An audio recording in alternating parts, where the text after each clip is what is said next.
I stepped to the little wood podium in front of the circle of chairs. I'd always hated public speaking from my early days in speech class while in junior high. My knees were shaking, and I was afraid my voice would break. Looking at the 12.5 men seated, I took a deep breath to settle myself and began. "Hello, my name is Gary," I said as an introduction. With a slight pause to take a breath, I continued. "And I am a cold." I waited at least 20 seconds while I watched my audience for their reaction. Most seemed startled at my statement, their expressions ranging from incredulity to just blank stares, but not a single man smirked at my initial self-deprecating admission. Well, not really. To have that brand on me angers me off to no end. This is my second meeting, and I have listened to a half dozen of you tell your stories, so I decided to share mine. Unlike most of you, I am still married. My lawyer advised me to get counseling for anger control while we worked up my divorce case, and I got my duckies in a row.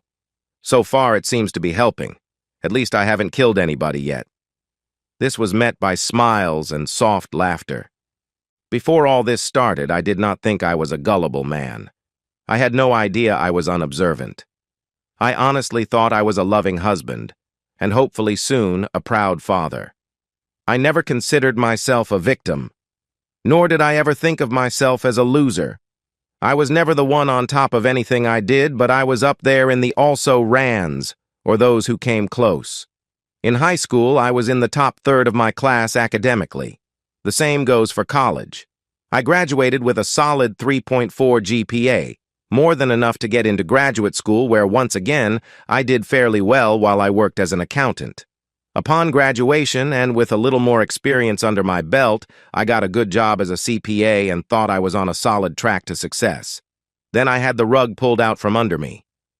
Academic and then financial success is one thing, but to have the one thing that defines your core ripped away is the worst a man can face. For your wife to tell you that you are not good enough for her, well, maybe not directly and verbally, but rather in deed, is devastating.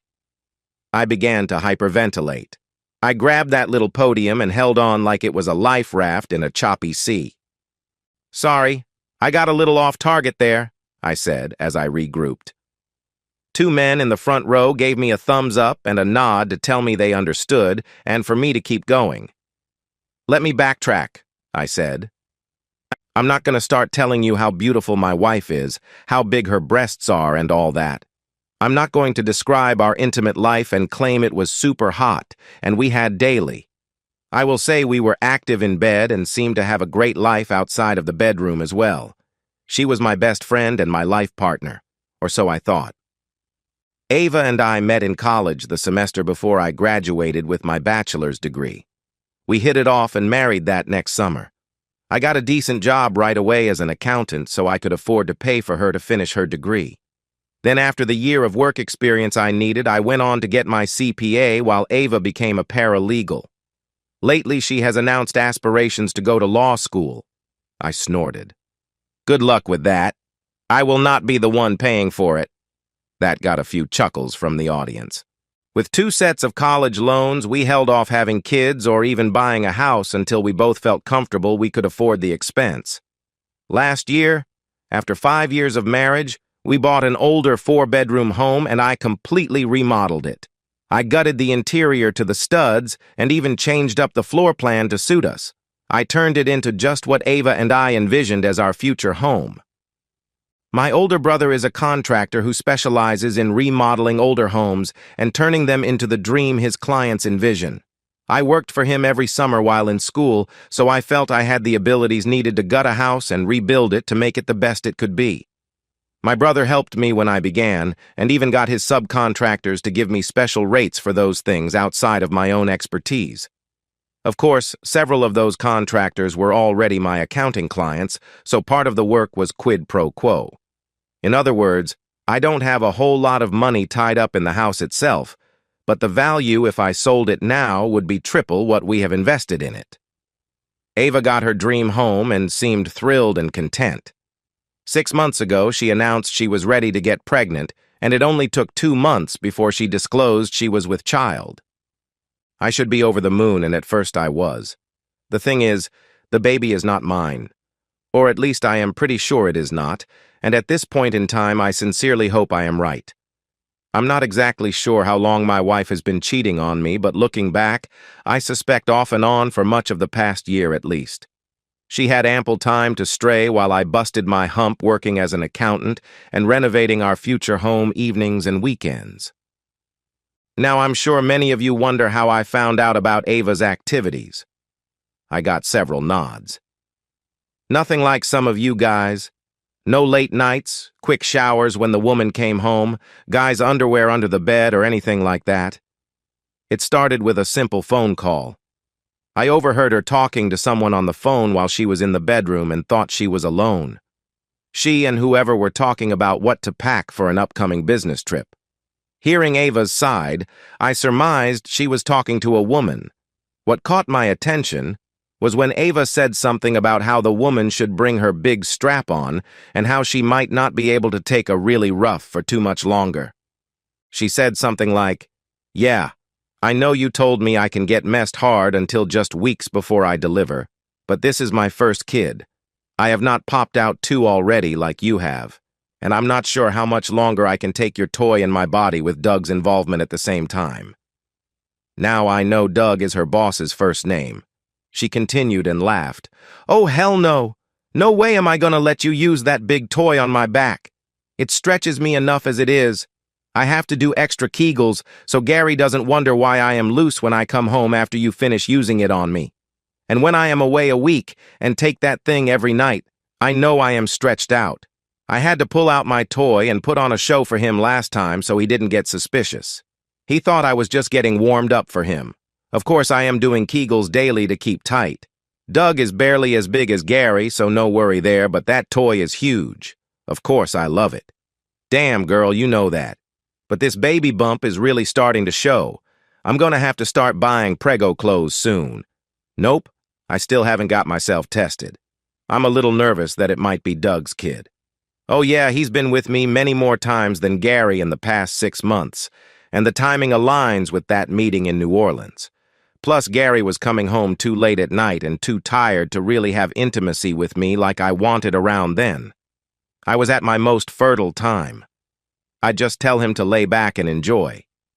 He's never caught on. I saw a series of grins around the room. Okay, I know some of you are thinking I am making this up. I could not possibly remember a conversation with that much detail, especially if I was upset.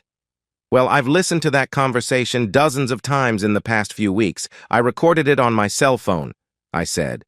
I saw a few nods and expressions change from obvious skepticism to acceptance. I called a security guy my brother uses for help. He installed a couple of cameras and recording devices, plus provided a few I could put in her purse and briefcase. I caught her in my bed a few times while I was at work and had some interesting audio conversations. She is being intimate with both her boss and the secretary, often at the same time. The secretary is married with a couple of kids. From what I gather, they do when they can, and the boss often does one or the other women at work. Sometimes the women play. You gotta wonder how they get any work done from the sound of it. I want to bring up one thing the doctor asked me. He asked me to try to get into Ava's head so I could understand her motivation to step outside of our marriage for intimacy.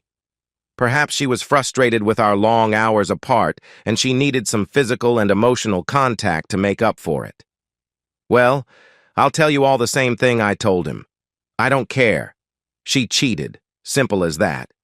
If she was feeling lonely or excited, she could easily have said something, asked for a little more us time, but she didn't. She decided to go off and cheat. The reason is moot. Okay, that's about all I have.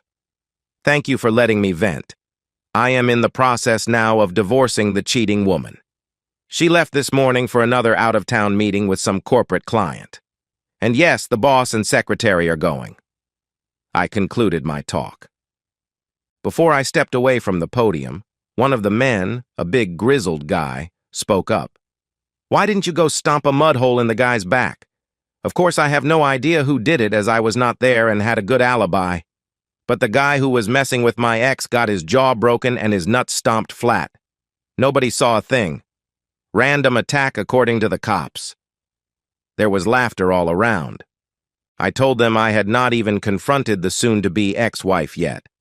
I was still in the process of making plans. I got some incredulous looks. The main reason I am even here at these meetings is to keep a lid on my rage. Oh, I can tell you I have imagined using a baseball bat or even putting a few bullets in Dougie's back, but I am not about to risk jail. And that macho crap of standing up and fighting for my woman like a man is just that crap. She is not my woman if she doesn't want to act like it. Another guy asked if after hearing the conversation I started paying attention to see if my wife's vagina was stretched any from her girlfriend's toy. I haven't touched her since the night I overheard that conversation. I got COVID. I tested positive that very night and have slept in the guest room quarantining since. Matter of fact, I might have the record for testing positive. 3 weeks. Actually, I looked it up online, and that says in some cases I could be positive for a month, and with the pregnancy, it is just safer for me to sleep in another room. I grinned. I got some smiles and thumbs up. I stepped away from the podium. The group moderator, the therapist, stepped forward and thanked me for being honest and sharing. He asked me to continue to come to the open meetings as well as our private counseling sessions. I told him I would consider it. I might need to blow off more steam later, but for now, the lion was kept in its cage. I had only gone to him at my attorney's insistence. My lawyer said I was on the edge of losing it and needed a relief valve. Just making plans to divorce Ava was not enough to temper my anger. Unlike at an Alcoholics Anonymous meeting, these meetings ended with everybody having a drink. We all adjourned to the bar down the block. "So you haven't even told the wife you know she is cheating?" one guy asked incredulously. I shook my head. Damn, I blew up, slapped my wife down, and then chased the jerk out the door. Of coup, as she told me she was going out on a date with the guy when he walked in the door to pick her up. He was standing there grinning when she told me she was going out and probably would not be back until the next morning. If he wasn't so damn fast, I might have killed him. I was kicking in his car door trying to get to him when the cops arrived. That is why I am in these meetings, mandated by the court for anger management. "How about these other guys?" I asked. "Are they in the same boat?" The reason I ask is some seem to be getting off on hearing my story. I wonder if any are here for the prospects. The guy gave me a blank look and said, "Prospects?" "Yeah, you know, like the old joke. A teenager goes to confession and admits he had intimacy with a girl at school. The priest asks if it is Mary or something. The kids say no. The priest asks if it was Susie something. Again, no. The priest asks about a third girl, Joanne something. Again, no. So the priest tells the kid to say 10 Hail Marys. The kid steps outside and his friend who has been waiting asks him what the priest said. The first says, "He told me to say 10 Hail Marys and gave me 3 good prospects." The other guys at the table laughed. "You seem like a stand-up guy," one guy said. "If later you want somebody to do a little back-kicking while you are in church in front of a bunch of witnesses, let me know." I asked him how he knew I was not a cop setting him up. "Because I work for your brother on occasion as a sheetrock subcontractor. I remember seeing you on the job a while back. You probably don't recognize me because I used to have a big beard and longer hair. Too noticeable if you know what I mean." I made a mental note to ask my brother for the guy's story sometime. I told him I was still just getting everything together like my lawyer advised. Then I'd have the cheating woman served and go from there. I limited myself to 2 beers. I was surprised at how much better I felt as I drove home. Maybe there really was something to that letting people, even total strangers, know your troubles crap. Confession or letting your demons out may be good for the soul, but I had work to get done. I was on a mission. Like I had told the guys at the meeting, my soon-to-be ex-wife had left for the week with her boss and the secretary, June. They planned to be gone the whole week to meet with some corporate clients. I suspected the work would be finished in 2 days. I knew it was a farce and knew what they intended long before I was told they might stay to visit the jazz festival on the company dime the next weekend. Ava was going to get comp time, so she'd have a few days off the following week if I could get away from my ledgers to spend some us time. More nonsense, I knew. She was just trying to keep me sexually sated and oblivious. 2 weeks later, I walked into the meeting room a little late. The others had taken their seats while the therapist was trying to get the meeting going by talking about how releasing your inner demons verbally was better than lashing out physically and risking criminal or civil consequences. I was not trying to make an entrance, but the room broke into cheers as soon as I stepped inside. "Glad to have you back, Gary. I know these guys want to hear the rest of the story from the man himself," my therapist announced. "Okay," I said, grinning, expressing a happiness I did not feel inside. I was, however, content for the moment. I stepped up to the podium. "A couple of weeks ago, I told you my tale of woe, about how my wife was cheating on me with her boss, possibly even pregnant by him. Not only that, but the legal secretary was also involved, and the three apparently enjoyed whenever they could. Well, today, I am going to tell you the rest of the story. When I related what I knew to you guys, I had not told the jerk's wife, nor the husband of the other cheating woman, anything I had found out. Not that they did not deserve to know, but I did not want them to overreact and blow my plans out of the water. I wanted to give my wife the intimacy of her life. Not sexually, because she would have enjoyed that. I waited until Thursday night of that week before telling either of the others what our spouses were doing while away. I apologized for my delay and explained why, then told them I was going to have Ava served at the airport upon their arrival back Sunday afternoon.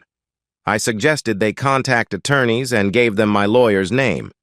I asked them to not call or text their spouses and reveal they had been caught. After the initial shock wore off a bit, we started to talk. I found out, like in my case, that each of the cheaters called home every night to say how much they missed us and wished they were home. We all knew we were being fed a load of nonsense. At my urging, Janice, Doug's wife decided to take her kids to visit her sister and brother-in-law up in Alexandria. She was going to confide in them and have them come back and be with her when she confronted her husband upon his return. Apparently, this was not the first time he cheated. She has 2 teenage kids she had to contend with as well. Bill, the secretary's husband, could not get out of work for the weekend. He runs the maintenance department for the Ford dealership here in town. He did promise to not call his wife June. He said he wanted to choke her to death without witnesses. I told him about this group and how it helped me to subdue those same impulses. I got a bit of laughter. Anyway, I told both what I did with my finances and explained why. Removing half of our savings and checking account balances, etc. In my case, that was not much, but they each admitted to having a fair amount in their accounts. I told them I was not going to cancel my credit cards until the last minute, but would pay the bill out of the joint account to make sure my wife paid her half. I left them to stew on what they needed to do and went home. I'm sure you guys heard what I did at home, and it is all true. I got cheers and applause. I took a half bow. Yes, I spent the week dismantling my home. By dismantle, I mean I took it apart, but did not damage a single item. Some of you might remember from my earlier explanation, but I did most of the work renovating my house myself with a little of my brother's help. What I did was take back that work. I reversed it. I had to leave the sheetrock up with the texture and paint, but that, the carpet, and the air conditioning system was about all I left untouched. I disconnected every appliance and moved it away from the wall. The stove, dishwasher, and refrigerator were all unplugged, and even the connecting wiring harnesses were removed. Every bit of hardware was carefully bagged and attached to the appliance. I even took out the garbage disposal and left it in the middle of the kitchen floor with the sink and faucets all taken apart and removed. I decided to leave the kitchen cabinets. I could have taken them down and did take a few that the 2 of us could lift easily after loosening the retaining bolts. But that was just to show the soon-to-be ex her pretty kitchen was no more. I also left kitchen counters alone, as I had used a one-piece system that I could not take away from the wall without damage. That was not the case in the bathrooms. I drained and removed the toilets, took the vanities apart, again even took off the faucet handles. We even cleaned the edges of the vanities and sinks to remove plaster and caulk. When we were finished, it looked like a pile of used bathroom fixtures. Only a few bare pipes and cut-off valves poked out of the walls. The tub and shower stall was untouched, for the same reason I left the kitchen counters. Next, I took the bed and dresser apart as much as I could. The bed was easy, the mattress, box springs, and all came apart easily and were stacked in the hallway. All I could do with the dresser was to empty it.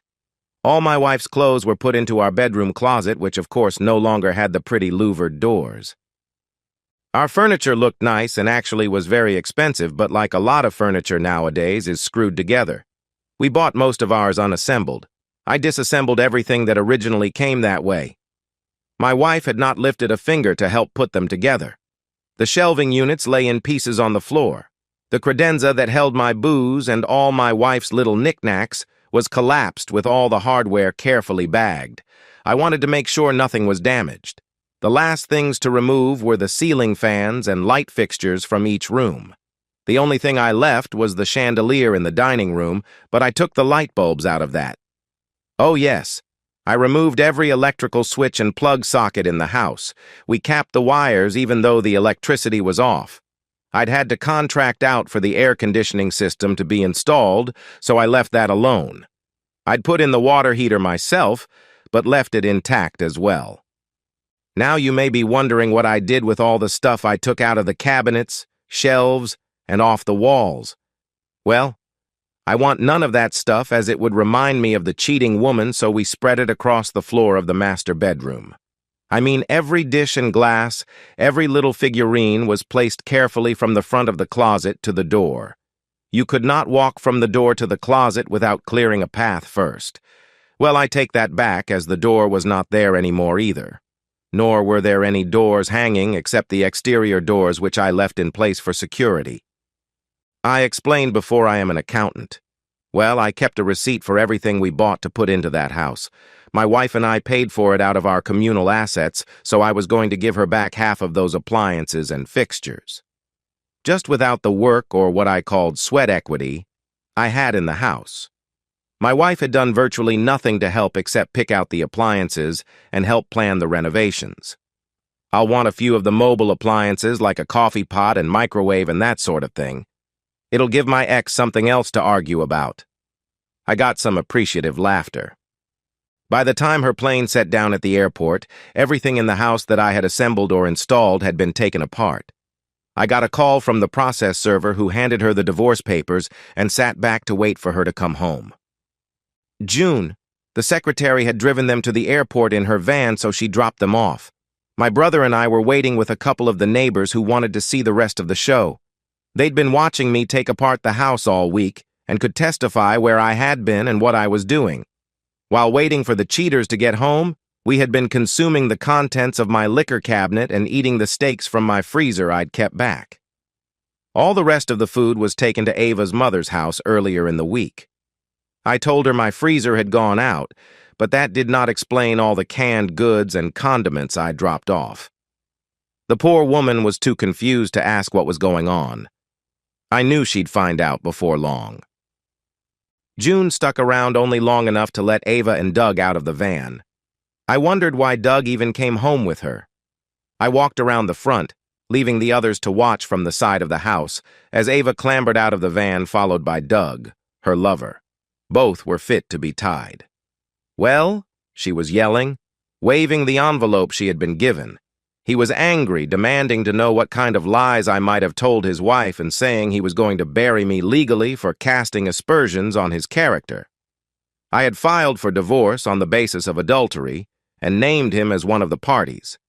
As you all know, the courts do not really care about the reason for a divorce, but my claiming adultery put a new light on the problem, or rather added a bit of embarrassment because it would be part of the public record.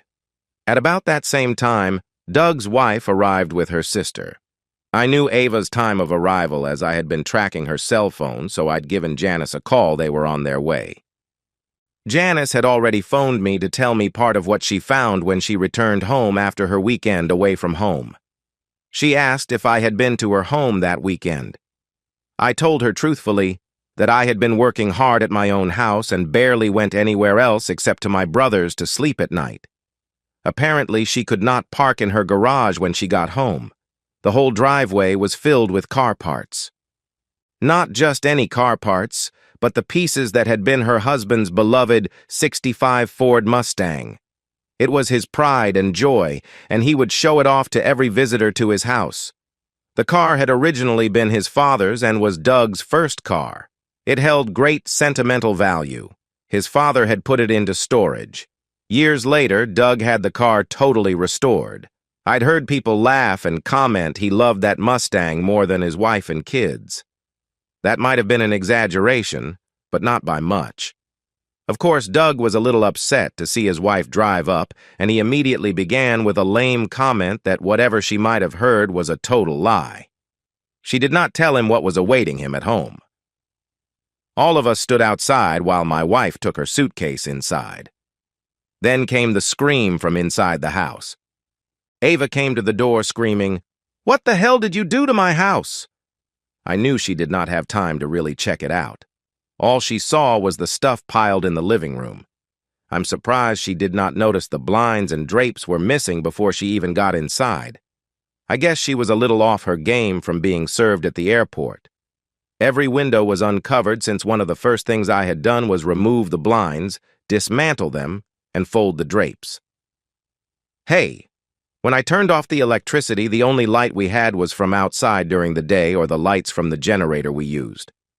I stepped inside, followed by my brother and the rest of the entourage. I calmly informed my soon-to-be ex what I had done. I was preparing the house to split our assets 50-50. She demanded to know where her stuff was. I waved my hand around the floor and then told her if she was referring to her clothes and personal items, they were all safe and sound in the bedroom closet.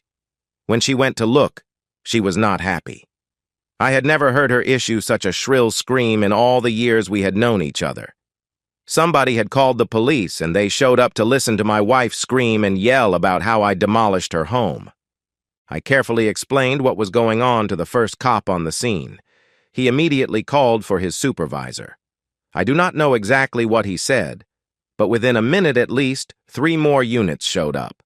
I'd called my attorney when I knew Ava was on her way home, and he finally showed up. He apologized, saying he thought he better change clothes before he arrived. Ava began to rant about where she would go for the night and demanded I be arrested. My lawyer nixed that last idea, telling the police I had done nothing illegal. No crime had been committed, and this was a matter for civil court. Doug demanded his wife take him home, but Janice refused, and then she frowned at him and asked why he never looked at his phone. She had texted him a few hours before. He still did not look, thinking whatever she sent him had to do with his alleged cheating.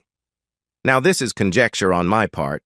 What he told his wife was he was busy after Ava was served at the airport, and he would clear up any misconceptions about the business trips. At this point, I was trying to monitor 3 or 4 conversations at once. I did answer Ava when she asked what I had done with her car. She and Doug decided that she would drive him where he needed to go since his wife told him he could walk, as she was not about to let his cheating back get into her car. I told Ava very truthfully her car was exactly where she left it, in the garage. She stormed back inside the house. Not 2 minutes later, she stomped back outside and complained the garage door would not open. I told her I was not surprised as the electricity was off, plus I had dismantled the garage door opener. She loudly demanded to know how she was supposed to get her car out. Doug heard her and told her to just pull the emergency release to open the door. She had no idea what that was, so he went inside with her. They came back out, and he demanded to know where the handle for the release was. I shrugged and told him it was around somewhere, carefully marked like every other item I had taken apart. The police were taking notes the whole time, asking for statements from one and all. Then Janice dropped her bombshell that she had not called the police yet, but she had an issue at her home. She showed her cell phone to the police lieutenant who seemed to be in charge. I watched his face change to total incredulity. He looked at me. I told him Janice had shown me the photos, but I had been here at my own home all weekend and had multiple witnesses. Unable to get her car out, and with Janice refusing to take Doug home, they called June back. She arrived disheveled, having been crying. Her husband had met her outside their house with all her clothes stuffed into plastic garbage bags. He'd helped her load the bags into her van and told her to leave and not return until she saw her lawyer. He had told me his plans the day before. So now Ava and Doug put their suitcases into June's van. Janice told him once again he ought to look at his phone. He finally did, and then let out with a scream that almost matched those of Ava's. He yelled for June to get him home, fast. I'd given Janice a suggestion when she first called me to tell me what she found, and she had already acted on it. Her brother-in-law had stayed at her home. The cops were finished with what they could do at my house. We'd all given our statements, so my brother and I followed the rest to Doug's home. A television news van was already parked in front of his house. The reporter was interviewing Brett, the brother-in-law, about what the family found when they brought Janice home from her weekend away. Later, I found out the cameraman had already taken a full video of the area. The story Brett told was that they could not pull all the way around the house to park in the garage, as the garage doors and most of the drive were blocked with car parts.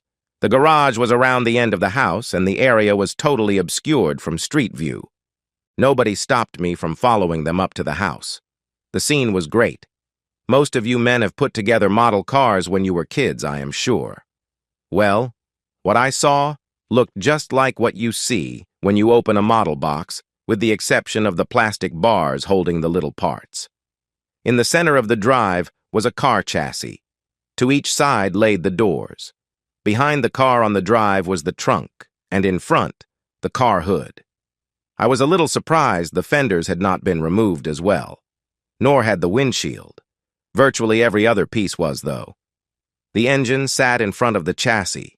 The radiator, fan, water pump, starter, generator, carburetor, and all the major parts had been removed.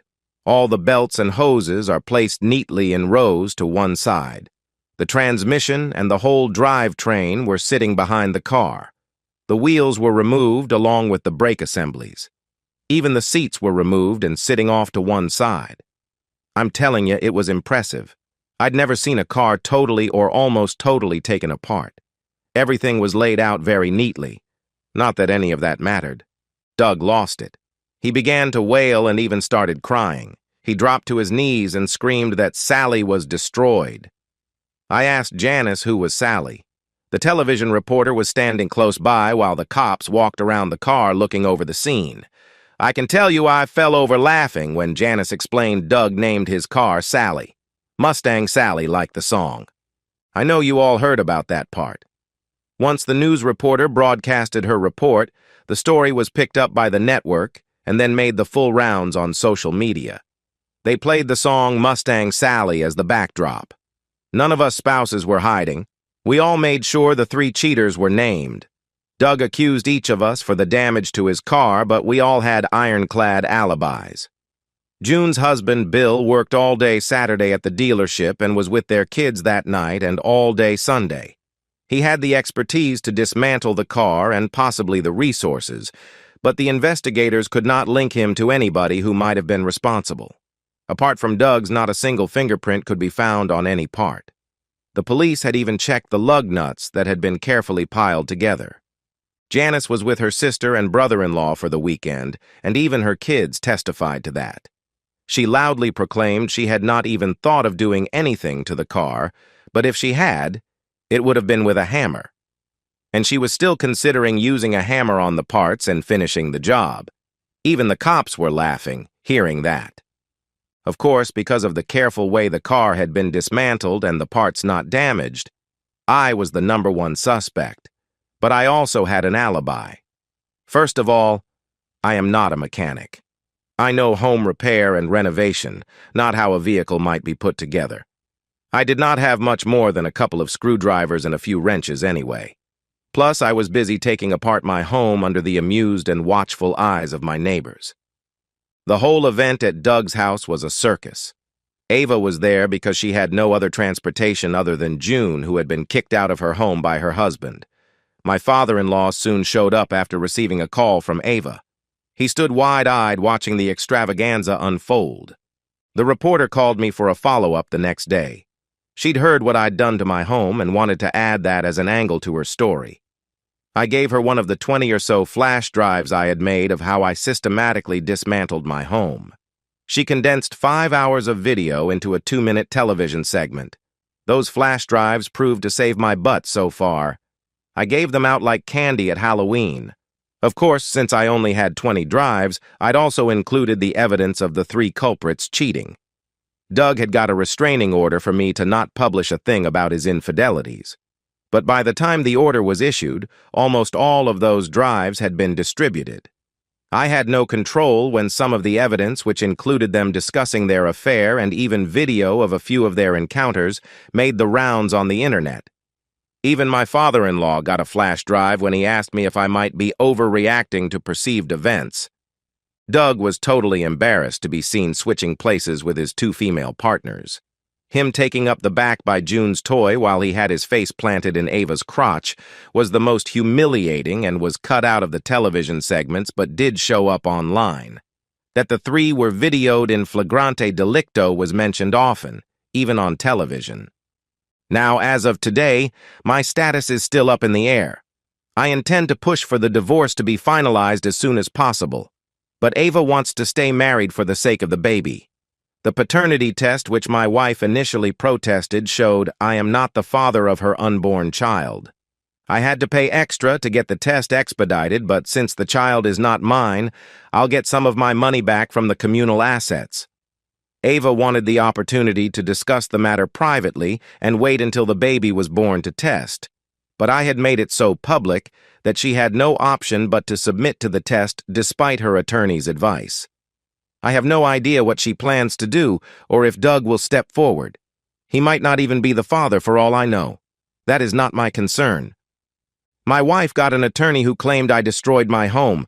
Mine, of course, claimed I merely took back my work and none of the components were damaged and everything is ready for resale.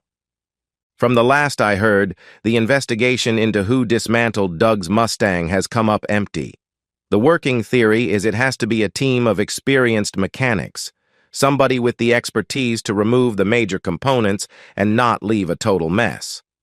Oil, transmission fluid, coolant, and even brake fluid were drained, and none of the parts were damaged when taken apart. Even Bill, June's husband, admitted to the investigators what it would take to take the car apart like that. Components that might be compromised, like the manifold covers and valve assemblies, were left alone. Bill told me privately he would like to hire the men as they were fast and obviously knew their stuff. He told me as much as he loved it, he had nothing to do with taking the Mustang apart and asked if I had. I honestly told him I had not.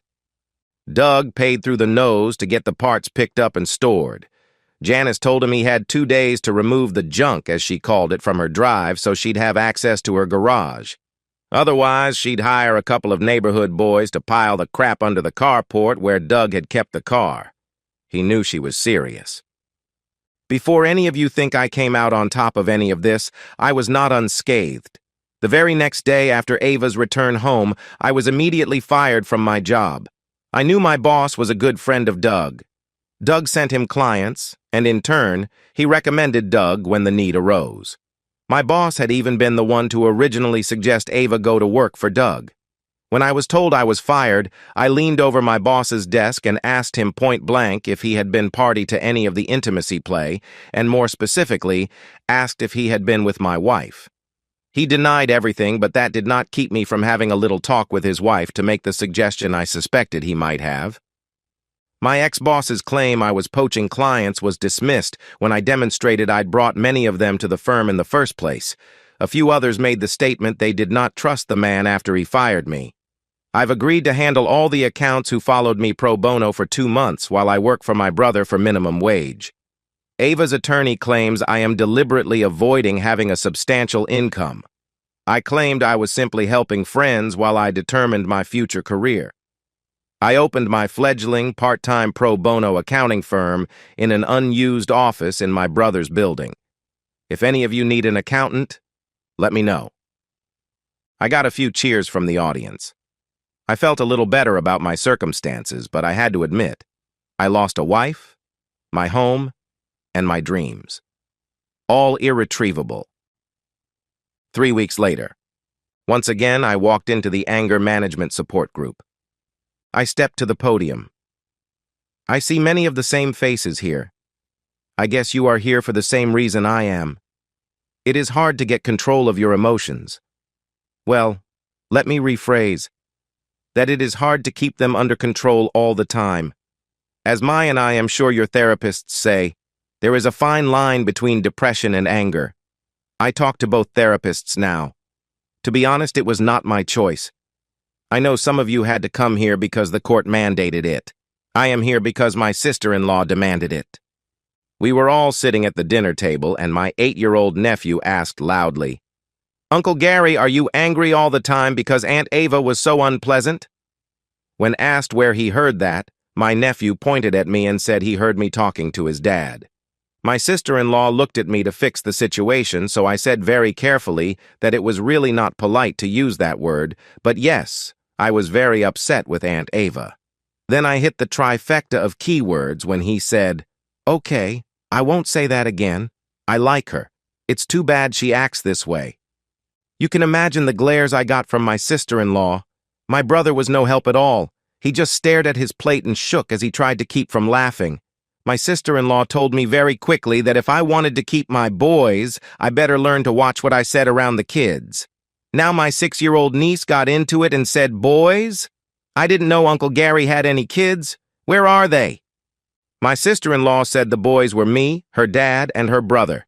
Then the little 6-year-old, bless her heart, said, "Oh, so when you told Miss Sandy your girls were sore and tender from too much rough play, you meant because I fell and skinned my knee when—" To be honest, I did not hear how she finished because I was laughing too hard. But my sister-in-law was beet red. Okay, long story short, if I want to live with my brother and his family, I continue my therapy, including these group sessions, I announced. I cannot afford to live on my own. Right now, I have no income. I wanted to decrease what I made for the divorce, but people do not realize how difficult it is to even find an apartment without verifiable income. My sister-in-law is a lovely woman and generous to a fault. She just does not want her kids influenced negatively by my misfortunes. More keywords to go along with those others I mentioned. So where are we apart from my getting my sister-in-law upset about what her kids were picking up while listening to my conversations? Over the last 3 weeks, I have done the minimum as regards making an income. I had only made marginally more than Ava had before I was fired. I personally felt she was paid so much because she was providing her boss with extra services. Of course, my lawyer told me to keep my mouth shut about that, as our minuscule difference in income means I wouldn't pay alimony. He told me not to mess that up. Janice kicked Doug out and filed for divorce. His beloved car, Sally, is somewhere in storage. Their divorce, as you might imagine, is already messy. She told me in no uncertain terms she was looking for any way to flay the bastard's meat off his bones. I know she meant that metaphorically, but I hope I am never called to testify if something physical happens to the man. Doug is having some major troubles at work. Most of his work is with the corporate clients. Somebody has put the bug out that possibly some of his negotiations may have been sweetened by sexual favors from Ava and June. All three adamantly deny that, of course, but apparently some clients are taking the possibility seriously and are taking business elsewhere. The firm in general has had some problems with other areas as well. They have been handling sexual discrimination and harassment cases.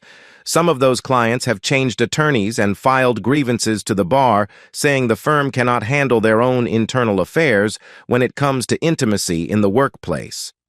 I understand Doug's continued presence is more of a liability than an asset, and he is close to being asked to leave. His situation at work has been made worse by the number of people driving past his office playing Mustang Sally by Wilson Pickett at full volume. Couldn't happen to a nicer guy? I hate it for him. Not. While I like the idea he may be out on his ear, Ava's income may take a nosedive. Her income is very high compared to the average salary for paralegals, especially with her short time in the field. Again, There have been aspersions that part of her pay is for her sexual services. The same has been said about the secretary, June. Of the three cheaters, June is the only one who might keep her marriage intact. She is trying her best to reconcile. She told her husband she loved screwing others with her toy. She just liked the power she felt. She claimed she never allowed Doug to have intimacy with her. She also claimed Ava was submissive and would go down on her upon command, and June loved to exercise that power as well. She admitted that while mostly it was one-sided, she did enjoy a little private girl-on-girl action on occasion. She is playing the child custody card as hard as she can. Bill told me he is considering keeping their marriage intact if she'd agreed to a post-nup agreement. She has convinced him the intimacy with clients rumor is false. My marriage, on the other hand, is over. I wouldn't keep her if the baby was mine.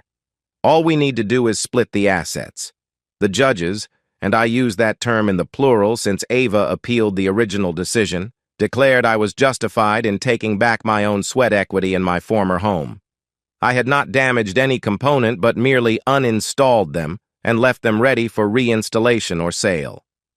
I gave Ava possession of everything I had placed in our bedroom, but she had to pay the bill to pack and remove it all immediately, or I would consider it community property.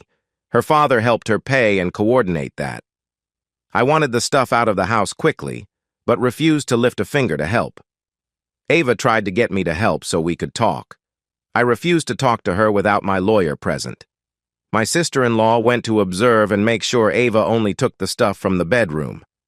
My soon-to-be ex-father-in-law finally viewed the files I gave him and told me privately he understood my actions, but was still obligated to take care of his daughter. I think Ava moved back into her old room at their house. At our first joint meeting with our attorneys, as part of the separation of assets, I suggested Ava take her half of the household fixtures and appliances. She could pick out what she would want and I'd take something of similar value. She glared at me when I told her I'd give her first choice of toilets. She wanted to buy out my half for face value, saying she would hire a crew to put it all back together. I knew what she and her lawyer were thinking. The whole was worth much more than the sum of the parts. As an accountant, I also knew how much I could afford to offer her and still be below the break-even point. I kept offering more than her as a counter. She could not get the financing anyway. I could not have on my own either, but my brother was backing my play financially. Ava refused to sell to me for any reason. Her attorney eventually demanded everything be sold at public auction and the proceeds split. My attorney argued weakly we would lose too much. He lost that decision, which did not bother him or me. Ava had tried but could not find a buyer offering near as much as I had offered. My brother originally offered to buy the shell of a house for half what my ex and I had invested but was refused. At auction, he finally got it for 70%. The house was in great shape, but few of the investors were willing to outbid my brother. I'm sure several of those investors were interested but knew my brother would never work for them again, and other people in the trades would have followed suit. Ava's lawyer protested his client's lack of compensation briefly, but had to concede the auction was his client's demand, and they had unfortunately refused my much higher offer. So basically, I lost my back, settling my divorce. Unemployed and with only a small percent of my assets left, I am still living in my brother's guest room. To compensate him for my rent, I began work to restore my old house. Everybody knows I was the one who took my home apart, but nobody has any idea of who dismantled Doug's beloved Mustang, let alone begin to provide a bit of proof. Doug even hired his own investigators. All have come up dry. My financials were examined to see if I had paid anyone. I had to provide them access to my cell phone and computer. June's husband Bill did also. No link to anybody who might have done the deed has been found.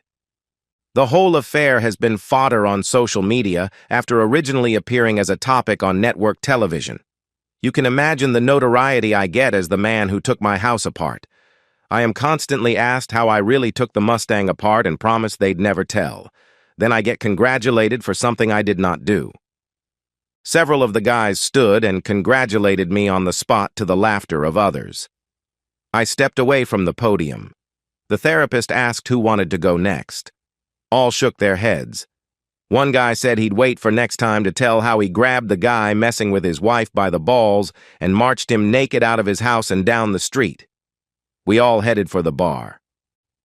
"Hey, Gary, don't I rate a little discount as a new client?" Paul Frug asked. He was the drywall subcontractor I'd met. "I seem to remember you gave the guys who followed you when you got fired from that other firm 2 months of free accounting." "Hell, I gave you a free setup in my system," I offered with a smile. "That takes some time. Do you think you deserve more? You do work for my brother, not me. My house already has all the walls up." I was referring to my former house, which my brother now owned and rented to me for a minimal amount. I'd be buying that house back for what my brother paid for it in a year or so when we figured enough time had passed. My ex-wife Ava could not claim fraud. "Or is it because I offered all the guys in our group a discount to do their taxes this year?" I asked. "Nope, none of those things." Paul grinned.